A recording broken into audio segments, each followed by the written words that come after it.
गोरखनाथ मठ के पीठाधीश्वर महंत योगी आदित्यनाथ ने 8 साल पहले जब उत्तर प्रदेश की सत्ता संभाली तो किसी ने कल्पना भी नहीं की होगी कि आने वाले कुछ सालों में योगी का नाम कानून व्यवस्था का सबसे बड़ा ब्रांड बन जाएगा। यूपी के करीब 24 करोड़ लोगों का सबसे बड़ा भरोसा और सबसे बड़ी उम्मीद बन जाएगा। लेकिन योगी ने अपनी मजबूत इच्छा शक्ति, अभूतपूर्व फैसले और करिश्माई नेतृत्व से कहानी बदल दी। योगी का एक्शन देखकर कोई बुलडोजर बाबा कहने लगा।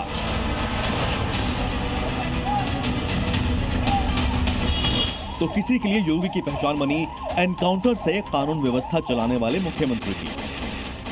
लेकिन योगी ने किसी बात की परवाह नहीं की, सीधे जनता से संवाद किया। योगी के एक नारे को लेकर जमकर विवाद हुआ था। वो नारा था, बटेंगे तो कटेंगे। कि बटेंगे तो जिसके बाद योगी ने इस मैसेज का अंदाज बदल दिया जब उन्होंने कई मंचों से साफ किया कि इस नारे में कोई विवाद नहीं होना चाहिए, हम सिर्फ एकता की बात कर रहे हैं। यूपी के जालौन में योगी ने एक बार फिर भरी सभा में लोगों को ये संदेश दे दिया, एक रहेंगे तो। एक तरफ अखिलेश यादव पीडीए यानी पिछड़ा दलित अल्पसंख्यक का फॉर्मूला लेकर चल रहे हैं, तो वहीं योगी ने इस एक लाइन से अपनी सियासत साधी है, एक रहेंगे तो।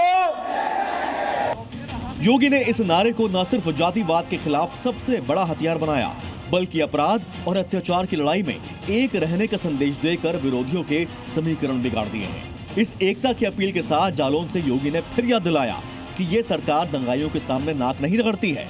यूपी में गुंडे माफिया के लिए कोई जगह नहीं है।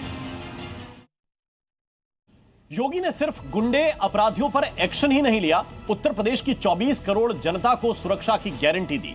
नवरात्रि से लेकर होली, दीपावली तक हिंदू त्योहारों पर हुड़दंग करने वालों को योगी ने सीधी चेतावनी दी और जिसने भी हिमाकत की उसका पूरा हिसाब हुआ।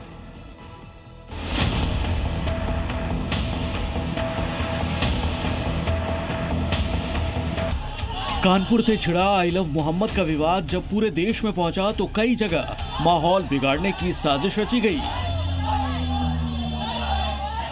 इनमें एक था यूपी का बरेली जिला। बरेली में जुमे का दिन था, पुलिस प्रशासन अलर्ट था।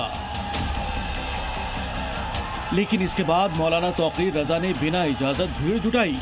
लेकिन शायद मौलाना तौकीर को अंदाजा नहीं था उसे इसकी कितनी बड़ी कीमत चुकानी पड़ेगी। पहले योगी की फोर्स ने हुड़दंग करने वालों का मौके पर ही हिसाब किया।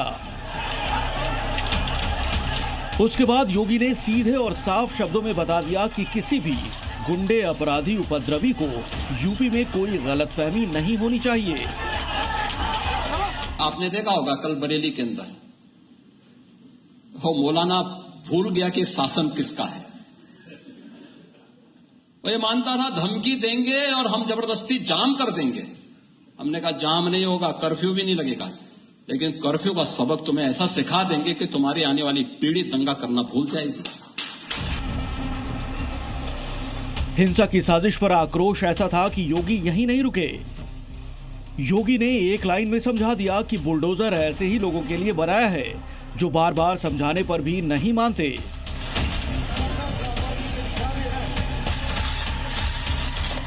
जो जाति के नाम पर भड़काते हैं भावनाओं को, परिवार के नाम पर दोहन करते हैं,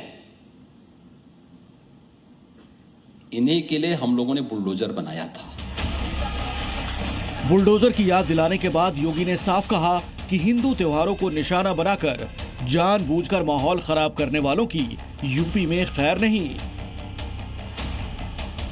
अगर अव्यवस्था पैदा करोगे, चंड मुंड बनकर के कार्य करोगे तो मां भगवती कभी बर्दाश्त नहीं करने। योगी की सख्ती को विरोधियों ने अलग अलग रंग देने की कोशिश की, लेकिन बरेली में हिंसा में शामिल उपद्रवी हो या उनके मददगार या फिर मास्टरमाइंड, एक एक आरोपी पर ऐसा एक्शन हुआ कि यूपी में कहीं भी कोई भी किसी तरह की साजिश रचने से पहले 100 बार सोचेगा। एनकाउंटर हो या बुलडोजर एक्शन, सियासी विरोध से लेकर सुप्रीम कोर्ट तक ने कई बार सवाल खड़े किए, लेकिन योगी बिना रुके अपने मिशन में लगे रहे और अपराधियों दंगाइयों को उनके आखिरी अंजाम तक पहुंचाया।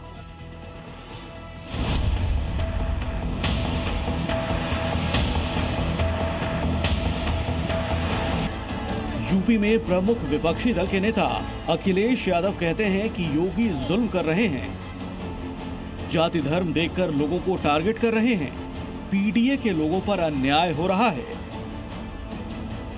और भेदभाव हो रहा है हर स्तर पे। इनके लोग अन्याय करते हैं, बच जाते हैं, निकल जाते हैं, इसलिए पीडीए के लोगों पे ही अन्याय हो रहा है। बरेली में एक्शन को लेकर ओवैसी ने कहा, कोई आदेश नहीं आया, कोई नियम कायदा नहीं है, बुलडोजर से फैसला सुनाया जा रहा है। बरेली में बुलडोजर क्यों? बुलडोजर का जजमेंट गवाही साहब दिए थे, ओरल ऑब्जर्वेशन था, कोई ऑर्डर पास नहीं हुआ तो सनातन धर्म का अपमान नहीं सहेंगे। लेकिन सीएम योगी की लाइन क्लियर है कि अगर राज्य का सिस्टम अपराध और हंगामे में उलझा रहेगा तो विकास कैसे होगा। और योगी की प्रतिज्ञा और दृढ़ इच्छा शक्ति पर किसी को संशय नहीं हो सकता, क्योंकि अपनी संवैधानिक जिम्मेदारियों के साथ साथ योगी अपने हिंदुओं के बड़े मुद्दों को हर मंच से उठाते हैं। अयोध्या का फैसला होने के बाद अब सीधे विधानसभा से मथुरा काशी की भी खुलकर बात करते हैं। पांडवों के साथ भी अन्याय हुआ था और उस समय कृष्ण गए थे कौरवों के पास, उन्होंने भी कहा था बस दे दो केवल 5 ग्राम, रखो अपनी धरती तमाम। लेकिन दुर्योधन वह भी दे न सका। हमने तो केवल 3 जगह मांगी, अन्य जगहों के बारे में कोई मुद्दा नहीं था, अयोध्या के लिए। और देखिए, अयोध्या का उत्सव लोगों ने देखा तो नंदी बाबा ने भी कहा, भाई हम काहे इंतजार करें।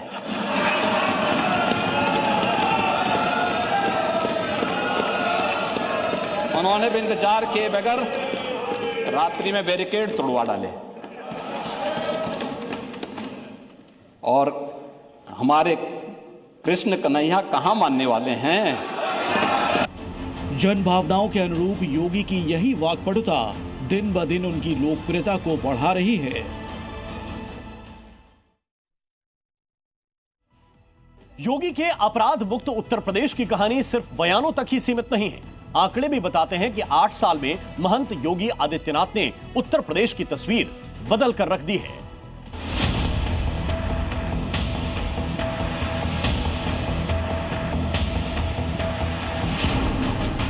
एनसीआरबी यानी नेशनल क्राइम रिकॉर्ड ब्यूरो ने हाल ही में अपराध और दंगों के आंकड़े जारी किए तो नए यूपी की तस्वीर सामने आई। राष्ट्रीय औसत के मुताबिक यूपी में क्राइम रेट सबसे कम हो चुका है। साल 2023 पर एनसीआरबी की रिपोर्ट बताती है कि जहां बिहार में 107, ओडिशा में 44, महाराष्ट्र में 27, झारखंड में 19, कर्नाटक में 18, मध्य प्रदेश में 18, हरियाणा में 11, दिल्ली में 7, गुजरात में 5 सांप्रदायिक घटनाएं हुई, दंगे रिपोर्ट किए गए, तो वहीं यूपी में एक भी दंगा नहीं हुआ। यही वजह है कि जहां भी बवाल होता है, जब किसी शहर को हिंसा में सुलगाने की साजिश होती है, तो वहीं योगी स्टाइल एक्शन की डिमांड होती है। बुलडोजर वाली कार्रवाई होनी चाहिए, योगी आदित्यनाथ वाली।